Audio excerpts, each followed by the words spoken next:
আমি এবং আমার আরো দুজন নারী সহকর্মীর বিরুদ্ধে এই সংসদে উপস্থিত আরেকজন সংসদ সদস্য যে কদাকার কুৎসিত ভাষায় মানে ওয়াজ মাহফিল করেছে, যে কুৎসিত ভাষায় তারা বক্তব্য দিয়েছে, আমি আপনার কাছে এই ব্যাপারে বিচার চাইছি মাননীয় স্পিকার। আপনি বিষয়টি সংসদে দৃষ্টি আকর্ষণ করছি। আপনি ব্যারিস্টার রুমিন ফারহানা স্পিকার মুফতি আমির হামজা সাহেবের ব্যাপারে যে অভিযোগটি করলেন নিতান্তই দুঃখজনক একটি ব্যাপার। চলুন আমির হামজা সাহেব কি বলেছেন এটাও একটু জানি আগে আমরা। বড় বড় ঘড়ি, আমার মনে হয় ঘড়ি ছিঁড়লে ওর ভেতর থেকে হয় ব্রিজ, কালভার্ট, এগুলো বের হবে। মহিলারা ওদের দেখলে লজ্জা পাবে। রুমিন ফারহানা আপা আছে, এরপরে যে মন্ত্রী পটলের মেয়ে আছে ফারজানা শারমিন, আমার মনে হয় এই তারপরে নায়াব ইউসুফ আছে ফরিদপুরে। এই আপারা আমাদের সামনে, আমার মাঝে মাঝে চিন্তা হয় আল্লাহ আমার ডাইনে বামে যে অবস্থা, ও ম্যাডাম গুলো যদি এদের পেটের দিকে তাকায় ভাববে আল্লাহ ছেলে মেয়ে হয় আমাদের আর পেট হয়। আসলে এটা কি ওয়াজদেরকে নিয়ে কটাক্ষ করেছে? আসলে মুফতি আমির হামজা সাহেবের একটু পরিবর্তন হওয়া প্রয়োজন। মুফতি আমির হামজা সাহেব একের পর এক মানে সবসময় একটা বিতর্কিত বয়ান করে একটি বিতর্কিত ব্যক্তি হয়ে উঠেছেন। আপনার একটা বিষয় খেয়াল রাখা প্রয়োজন যে এখন আপনি শুধু একজন ওয়াইজ নয়, আপনি একজন দায়িত্বশীল একজন এমপি। আপনার ওই রকম লিমিট রেখে কথা বলা উচিত, আপনার ওই সীমানা রেখে কথা বলা উচিত। আপনি আগে যেভাবে বক্তব্য দিয়েছেন এখন ওই লেভেলে বক্তব্য আপনি রাখতে পারবেন না, কারণ এখন আপনাকে ওয়াজের ময়দানের পাশাপাশি এখন আপনার উপর বড় একটা দায়িত্ব অর্পিত হয়েছে। অতএব আপনাকে ওই ওজন রেখে কথা বলতে হবে। এখন আপনি যেভাবে একের পর এক বিষয়বস্তু ছিল শুধু শুধু পাবলিককে হাসানোর জন্য সংসদের এই তথ্যগুলো এগুলো বাহিরে কেন পাবলিশ করেন, যেগুলোর কারণে আপনি সমালোচিত হয়ে যান?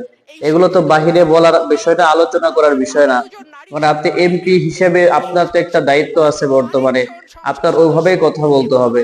তারা যেভাবেই থাকুক, যেভাবে সেজে আসুক বা যাদের পেট বড়ই হোক, কিন্তু এটা তো এখন আপনার পাবলিকের সামনে ওয়াজের টপিক এটা হতে পারে না। এটা এখন এভাবে ঢালাও ভাবে আপনি প্রচার করতে পারবেন না, কারণ এখন আপনি একজন সংসদ সদস্য। আগে বলতেন ওটা ঠিক ছিল মোটামুটি, কিন্তু এখন তো সংসদ সদস্য হয়ে গেছেন, এখন তো আপাতত মুখের মার্জিত ভাষাটা প্রয়োগ করবেন যেন মানুষ আপনার কাছ থেকে কিছু শিখে। বর্তমানে আগে তো কি বলে নেতাদের উপর থেকে মানুষের আস্থা উঠে গিয়েছিল, তো আপনি আস্থাটা ফেরত আনেন, ওইভাবে কথা বলেন যেন মানুষ মনে করে যে না এখন বাংলাদেশ সুস্থভাবে চলতেছে। কিন্তু এভাবে যদি একের পর এক আপনি বিতর্কিত মন্তব্য করে যান, এতে বিপরীত কিছু হতে পারে। চলুন রুমিন ফারহানা তারপরে কি বলে শুনি।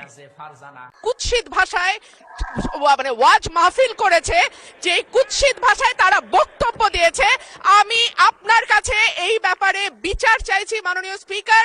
রুমিন ফারহানা আপা আছে, এরপরে যে মন্ত্রী পটলের মেয়ে আছে ফারজানা, চিন্তা হয় আল্লাহ আমার ডাইনে বামে যে অবস্থা, ও ম্যাডাম গুলো যদি এদের পেটের দিকে তাকায় ভাববে আল্লাহ ছেলে মেয়ে হয় আমাদের আর পেট হয়।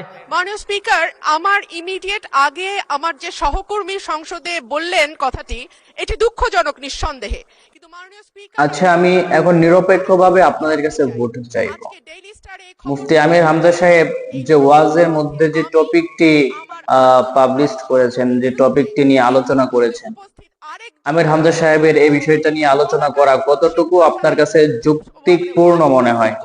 আর রুমিন ফারহানা যে এটা নিয়ে অভিযোগ দায়ের করলেন, তো রুমিন ফারহানার অভিযোগটা কতটা গ্রহণযোগ্য বা কতটা যুক্তি সম্পূর্ণ, এটা অবশ্যই আপনারা কমেন্ট বক্সে কমেন্ট করবেন। ইনশাআল্লাহ আপনাদের মতামত দিয়েই ভিডিওর বিবেচনা করা হবে।